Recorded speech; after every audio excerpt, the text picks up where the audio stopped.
Hey kids, we're hanging out with Mark the Marketing Man. How does that sound? Is that a good introduction right off the bat? That's not too bad.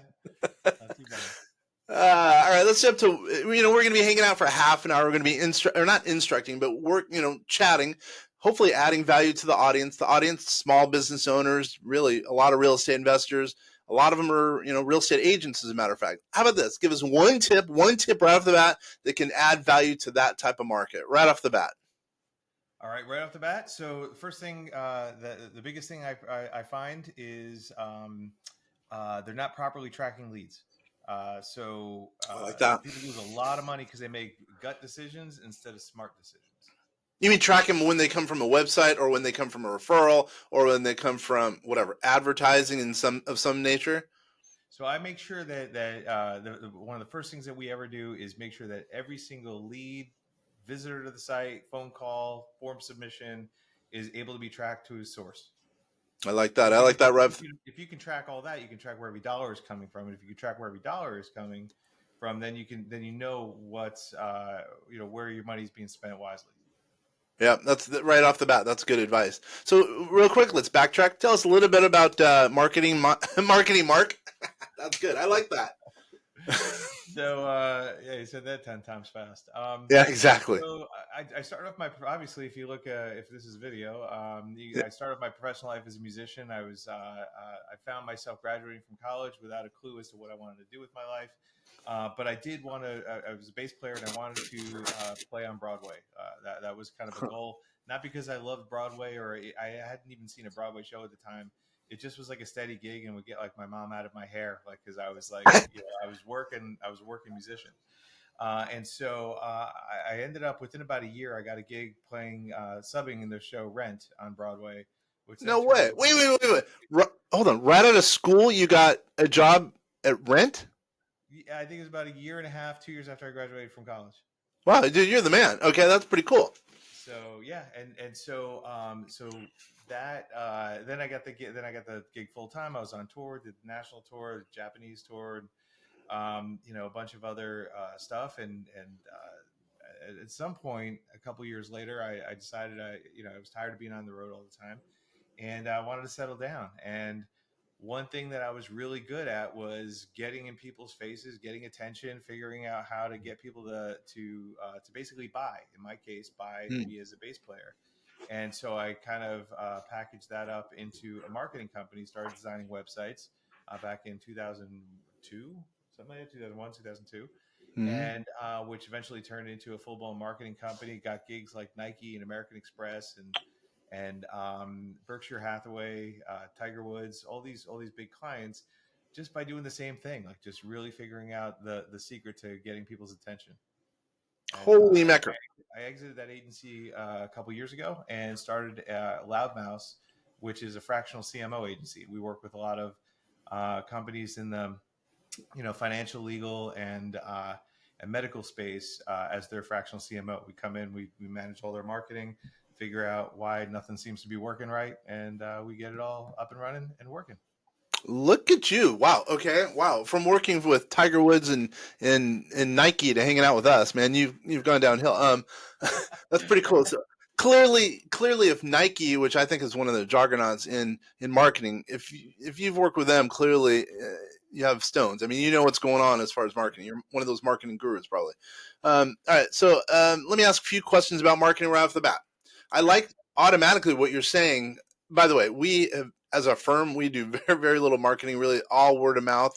We do email marketing, that's it. But you're going to be talking to really the listeners and viewers out there who are mainly, again, real estate investors, real estate agents, and then also people who are looking to increase their business, their operational businesses. Bottom line, I think a lot of them want to do it with marketing.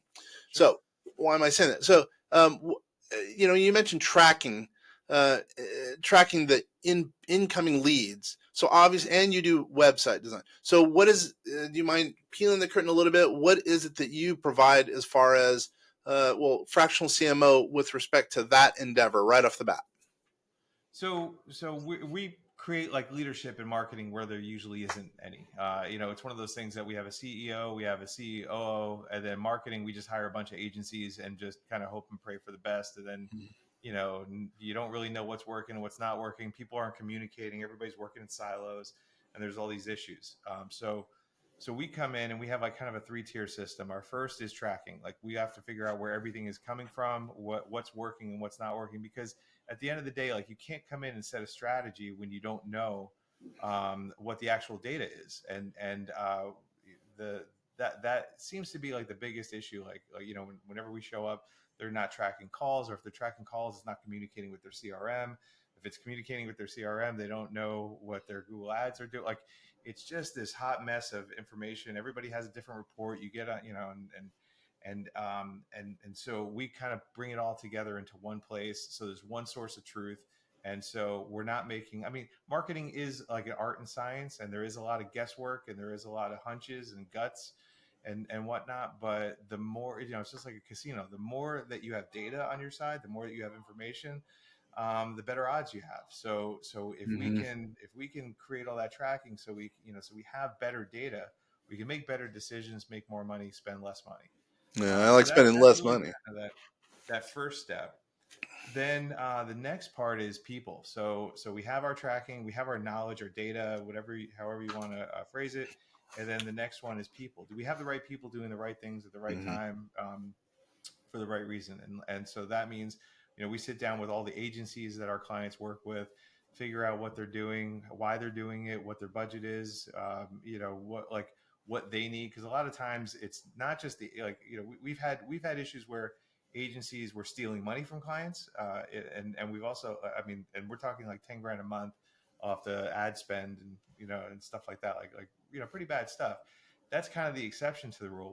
What happens a lot also on the other side is a lot of times it's the client's fault. Like the client just doesn't have the time to communicate with the agency, so they hire an agency and they think that we're done. We hired an SEO company, let them do their thing, and then they ignore them, and then they get mad when the results aren't good.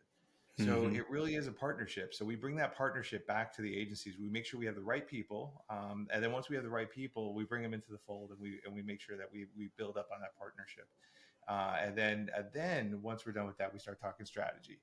Um, Most people try to start with strategy, hey, there's this new, Facebook ads tactic. Let's apply that. Like, no, like you have to get the foundation right. And Hmm. then once you do that, then we can lay a strategy over it, because we know we have the right people that are implementing that strategy, and we know we have the right data to tell if that strategy is working or not. So it all kind of works hand in hand. I understand. So you mentioned loud mouse, not loud mouth, but loud mouse. I assume Correct. that's one way to get a hold of you, loudmouse.com, probably, right? That's right. Okay. Yep. All right. So then if let's say the client has their own website, can you come in and help out with the tracking, or do they have to have your software, by the way? No, no, no. Nothing's with our software. Our goal is to build up your marketing team and your marketing Hmm. department, not ours. So Hmm. we're coming in, we're building out all the tools. So if you have CallRail and Salesforce and some other reporting tool or whatever, that's what we work with. We're not looking to change your CRM. We're not forcing any software that we've developed down your throat. I mean, really, our goal is to take what you have.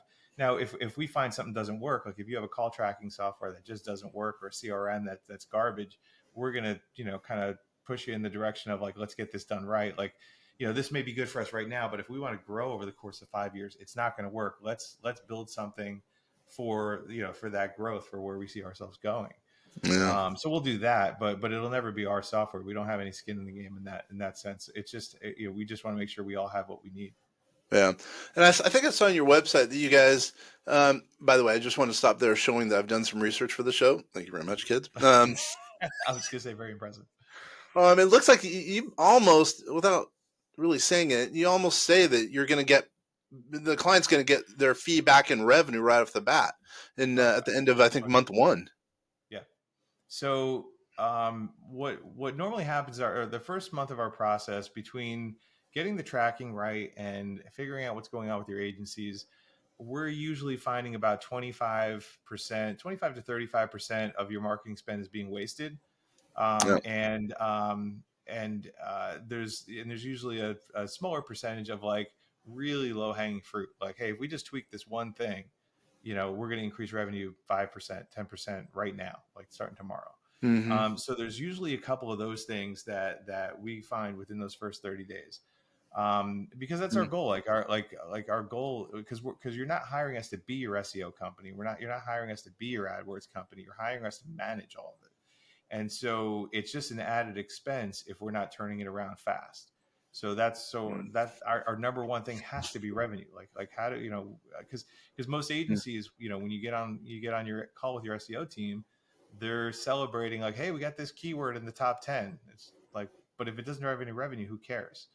Like that's where we kind of come in and be like, I don't want to focus on anything that doesn't drive revenue. That's what we have to do right out the gate. No, I understand. So, I saw on your resume, on your not your resume, on your I keep website that saying you, my resume. That's from yeah, 30 years ago, but yeah, okay. I, actually, I um, can't remember the last time I had a resume. well, LinkedIn, you have a LinkedIn profile. Oh, that's true. Yeah. Yeah, but I hear what you're saying. Like the last time I wore a suit, I haven't worn a suit in years. Yeah. Anyway, but geez, where was I going? Oh, it looks as though. Well, no, help me to understand a fractional CMO. What really is a fractional CMO? I'm having a hard time with that definition. I'm Sure. assuming some of the people out there are as well. So it's a C-suite executive, like someone who's a CMO that comes into your company, manages all your marketing. The difference is rather than paying 300 grand a year to somebody that works full time, you're paying somebody to come in, and sit in that role as a part of the team, as a part of the Mhm. C-suite, but not an actual member of the company. And I hesitate saying part time because it's not necessarily part time. I have clients where, where it's. I mean, I'll fly out there for a week, or and we'll be like all in, and doing a major change in the company. I'm heading out to Canada in a couple of weeks to do just that. Um, but so I hesitate saying part time, but it's kind of like a part time role. You're saving a lot of money on the expense of because you're not paying 300 grand, you're not paying insurance, you're not paying all the stuff that comes with bringing a C-suite executive on, but you're getting the benefits of having somebody sitting in that role. What's the benefits of a fractional versus full time in like an hour case? Full time you're hiring one person. Fractional, like with us, you're hiring a team, and so you're getting me as your fractional CMO. But I have a creative team behind me. I have an executive assistant that I work with, like project managers, designers, developers. So even though we're Mhm. not doing the work, I have somebody who's an expert AdWords person who's going to come in, and we're going to audit all of your AdWords. And so you're going to have somebody that doesn't have skin in the game that's going to be looking at what your agencies are doing at all times. So it really is more beneficial than having somebody full time to a point. Now, if you're doing 50 to 100 million, you're going to want somebody at the water cooler in the meeting and in the boardroom with you all the time. That's much different. I get it. I get it. Now I understand. And what I would say is, it seems like, plus you're out there in the marketplace, you're talking to different clients, so that's going to add value, and that's going to help your depth of knowledge so much when you're working with each and every client because you're actively involved in other clients as well, Sure. meaning you personally. Yeah. Yeah. Right. Yeah. Exactly. Yeah. Yeah. All right. So, all right. So, give me an example, one example where you've completely turned around a client's marketing. So, give me one case study, and so the viewers and listeners out there can kind of understand not only what it is you do, but how you've been able to do that. Sure. So we came into work with a company. They were spending about, I want to say about 180, $190,000 a month in marketing. So that's a big nut every month. And their ROAS was around a 3. So for every dollar they spent, they made about $3. And Okay. they're like, but the problem was they brought me on because they were complaining that they're always broke. Like, we should be seeing something. Like we shouldn't be having a hard time paying the bills if we're spending a dollar to make it 3. And so I started digging in within. This is like one of those within the first 30 days kind of deals. I uncovered that something was going on with the AdWords company. Like the reports didn't add up. They were sending Excel spreadsheets. They weren't sending real reports, and the numbers just didn't make any sense when compared to what was coming in. Found out that they were spending about 90 grand, 80 to 90 grand a month on ads. they were taking $10,000, putting it in their pocket in addition to their management fees. They were stealing $10,000 a month Oh, that's the one you were talking about. Yeah. for about a year, and then so we caught that, and then they were making up the reports to make it look like they had a ROAS of about a 3. The ROAS was really like a 1.5. And so we got rid of them, brought in a new team, reduced the marketing spend, killed off the SEO team that wasn't really doing anything. They were just outsourcing. Like these are the things that kind of happen when you take your eye off the ball. When you have a bunch of agencies, and agencies are very squeaky wheel business. Whoever's making the most noise is going to get the most attention. And so they just got forgotten about. The SEO company wasn't doing anything. The social media team hadn't logged into the account, the ads account for 3 or 4 months. So we fired everybody, brought in all new agencies, and within about, I want to say about 6 months, we brought it from that 1.5 ROAS, 1.25 ROAS, whatever it was, to about a 6, and we brought their spend down from 180 to about 120. So now they're making 3 times as much, spending two-thirds, about two-thirds of what they were spending before. And so so that, and a lot of that savings kind of happened real quick. Like, in that first 30 days, we were getting rid of all the fat, and we were more than paid for within that first 30 days. And then the actual numbers, that 6 ROAS was real. It wasn't made up. It wasn't fake. Yeah, obviously that's a case example where the client ends up loving you. Nice work. I get it. So, okay, so I don't know if you know anything about us per se. You probably didn't do the research that I did on you No, no. guys on Well, us. maybe not as much research as you did, but I did actually listen to one of the first episode on your episode page. Oh, nice. Thank you very much for doing that. So, okay, so no, we do a lot of artificial intelligence. As you probably know, we do tax, tax Yep. prep, tax consulting, finance. We do, finance for real estate, commercial real estate. We also, as I mentioned, do artificial intelligence, AI, to lower tax liability, and also for us, underlying, kind of underpinning everything we do, running the business. And we also do consulting with AI. Why am I talking about AI now? AI has obviously taken a strong hold now. I'm just wondering if you use artificial intelligence, number one, or number two, how is that going to affect or help some of your clients going forward? That's a great question. I use AI from a content writing perspective. I will use AI to map out something that I want to write. So Mm, if I'm writing, let's say, if we need to create a piece of content, I'll have it do all the research for me. I'll have it do the outline for me. I'll even have it mm, write some of the more data driven parts of it. I find that the content itself is very stale. It doesn't sound very human. So we'll do either a lot of editing, or we'll write a lot of the content outside of that. But we have, a big chunk of it is done just because we have a lot of the structure, mm-hmm. and which is really, crazy helpful, especially with longer pieces of content, like if it's an ebook or something like that. So we'll use it for that. I'll use it for a lot of research. We work with a lot of investment, real estate investment companies, and so when we're targeting certain markets, and I need to pull zip codes, or counties, or if I have a list of zip codes, based on, like what I'll do is I can export, data from like the CRM, be able to import that in, give me a list of like the best, the counties that are the most profitable counties, the most profitable towns, the most profitable zip codes, for that Right. client over in the month of June last year, so I know what we do this year. Well, I guess June, that's last, but right. And so we'll do that, and I'll use that research, and like that would take hours to do, to kind of sift through a lot of that data. But just to dump it in there, and have it spit out some answers is really helpful. I'm getting it. So it sounds like, because you're talking about zip codes, one of the big things you do is help clients with ad buys in specific markets. Is that accurate? Yeah, so one of the ways that we can trim the fat, like, I find like a lot of AdWords, or if they're doing broadcast media or something, they'll just spray and pray. So it's like, oh, you Mm, handle New Jersey, so let's just focus all on New Jersey, and we just throw a bunch of ads into the state, or half of the state, or whatever it is.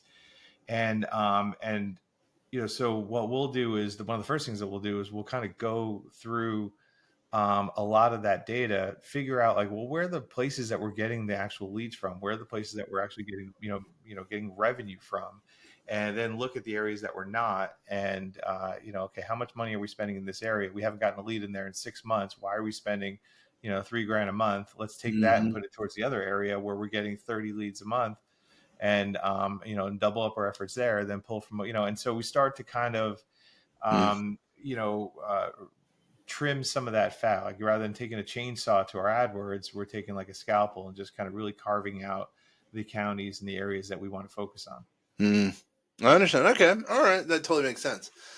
So let's say I'm a real estate agent and I have a team. Let's say I have, oh, I'll think of a client. Let's say I have, 500 people under me. Okay. I'm assuming you could come in and work with my team, or you can work with me as an individual agent. Um, so, as an example, let's just say I want to take it to the next level. Let's say I'm making, I don't even know. Let's just say I'm making $1 million a year, and I want to take it to the next level. And I'm pretty unorganized as far as marketing goes. And at the same time, I uh, I know that marketing is important.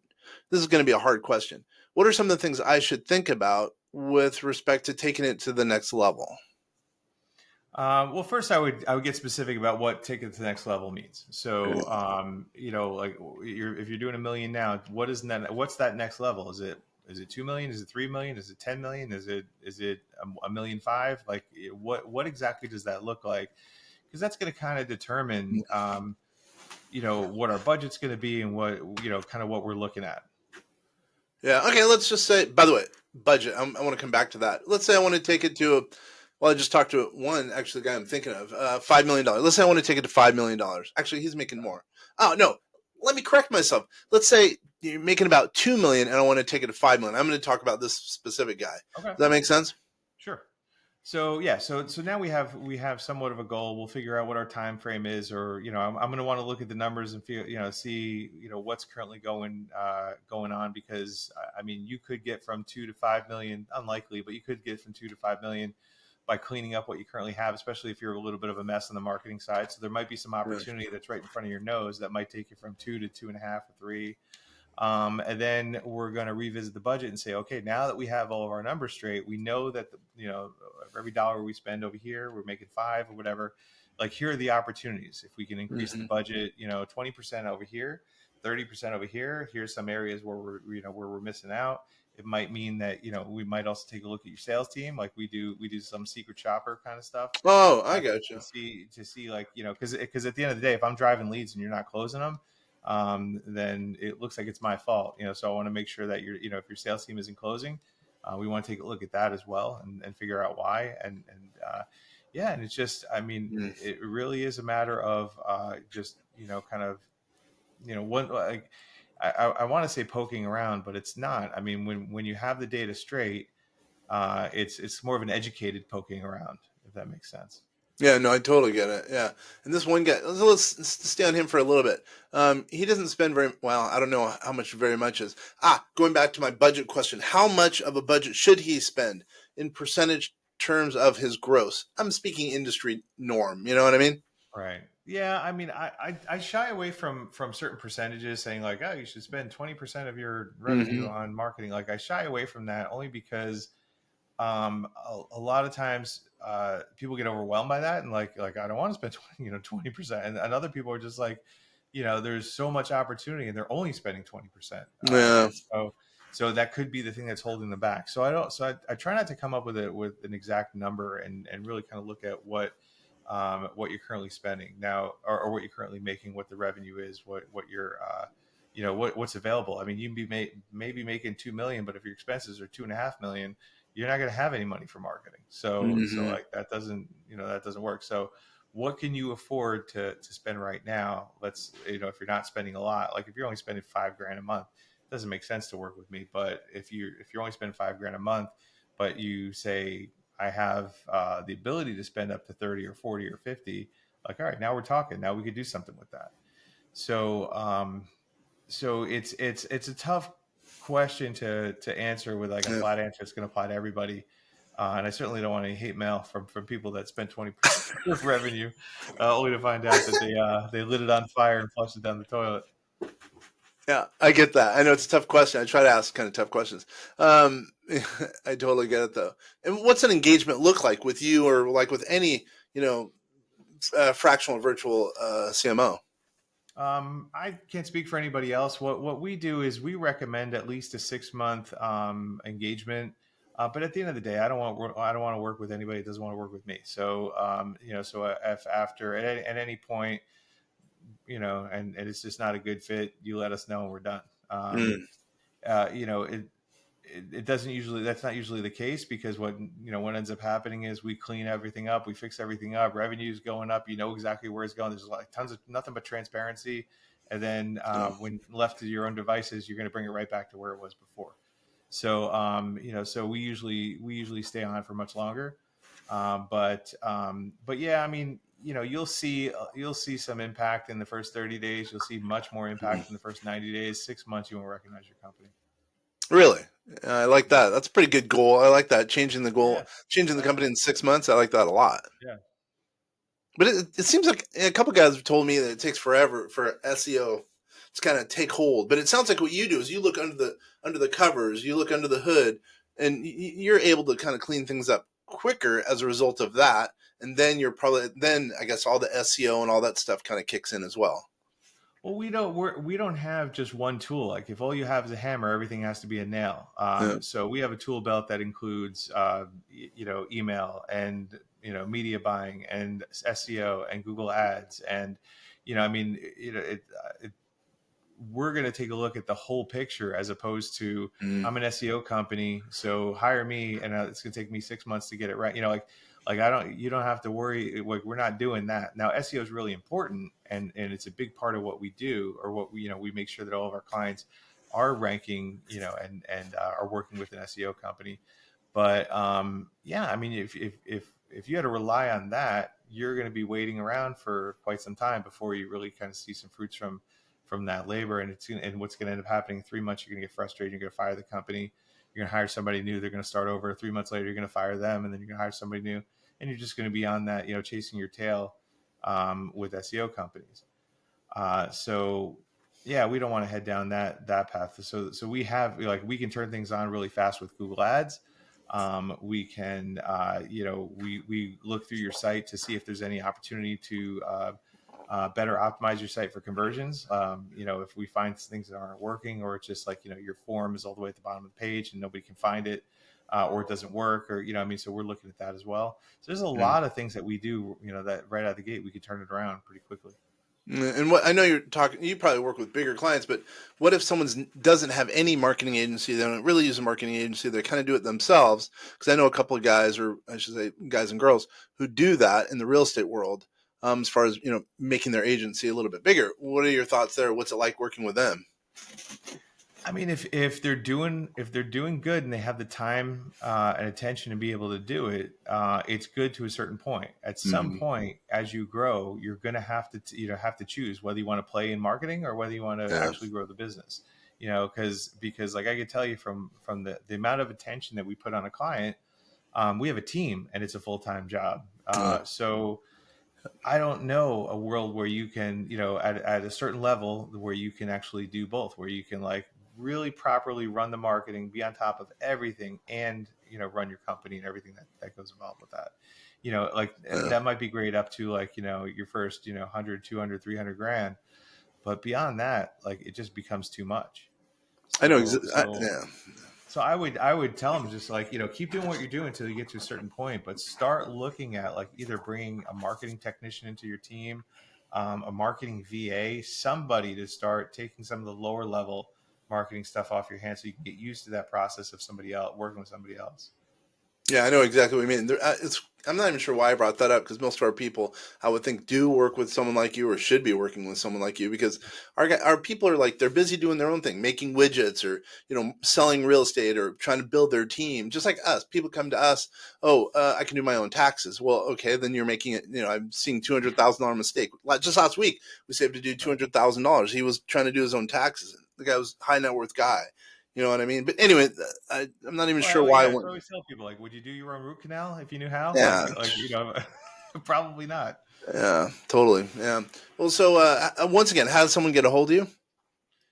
You can just visit us at loudmouse.com. It's Loudmouse, not loudmouth, but loudmouse. Yeah. And yeah, you can find everything you need. Reach out to us. I'm happy to jump on a call and talk to anybody. And we also have if anybody's interested, we have a giveaway Mm. that teaches you how to better work with your marketing agencies to get more out of them. And so if you go to loudmouse.com/breaking, you can download that for free and check that out. And that'll, if you're working with marketing agencies, just implement a couple of those tips, and I'm telling you, you'll improve your results right out of the gate. Very nice. Before we sign off, what's one last tip that we haven't talked about that can add value to our marketplace? Again, solopreneur, entrepreneur wanting to take it to the next level. They could sell widgets. They could be plumbers, but let's say they're pretty well heeled and they want to take their operational company one step higher. And we haven't talked about whatever idea that you're thinking of right now. So I think with everybody going nuts over AI and leveraging AI to answer their phones, to make their sales calls, to respond to their emails, to their chat bots on their website, I always find that with marketing, if you do the opposite of what everybody else is doing, you're going to win. Mm-hmm. And so while everybody is going all in on AI and trying to remove people from the entire process, make sure that you're injecting some human element into what you do. Make sure that whether it's answering a call, doing a follow up, sending an email, sending somebody a handwritten card, telling people your story instead of just being cold about who you are, and just and making it all about what you do and your core values that you don't even remember. Tell them your story, and add that human element to what you're doing, because I think in the next like 3 to 5 years, I don't think there's gonna be a single human answering the phones for any company for that matter. And it's going there, but and I think that's a good thing in many ways. But if you reach out and you're a human being, every now and then, and people get a little taste of that, they're going to be shocked, and they're going to they're going to gravitate towards that. So don't lose sight of that. Doesn't mean you can't play around in AI. Doesn't mean you can't leverage it, but don't lose sight of the human aspect of doing business. Yeah, we think there's going to be a huge premium put on human touch, which is kind of weird because it's the opposite of where we're going right now. But I think that you're not going to know if you're talking to a bot, and that's a freaky thing. You know what I mean? And I think that seeing stuff like this. By the way, we are real. We're not bots. I think that's going to make a difference down the road. But I think that a lot of automation is going to take place as far as artificial intelligence. But I think if that core human touch is going to make a big difference going forward. It's going to be a premium on it. I agree with you totally. Yeah, and I would even go so far as to say that we don't even know if we're talking to a bot. I think it's going to be, we're just going to assume we're always talking to a bot, Yeah. and so we're going to be shocked when somebody actually picks up the phone and answers, and that person is going to get the job over all the bots. I totally agree with that. It's going to be, we're in an interesting world. It really, especially for marketing. I love hearing about marketing ideas because I think it's changing. Our whole world's changing. Oh, With many percent. finance, it's changing. With tax strategy, everything's changing. I think marketing even more so because there's so many different elements of marketing that are being kind of now potentially touched by artificial intelligence specifically. You know what I mean? Yeah, absolutely.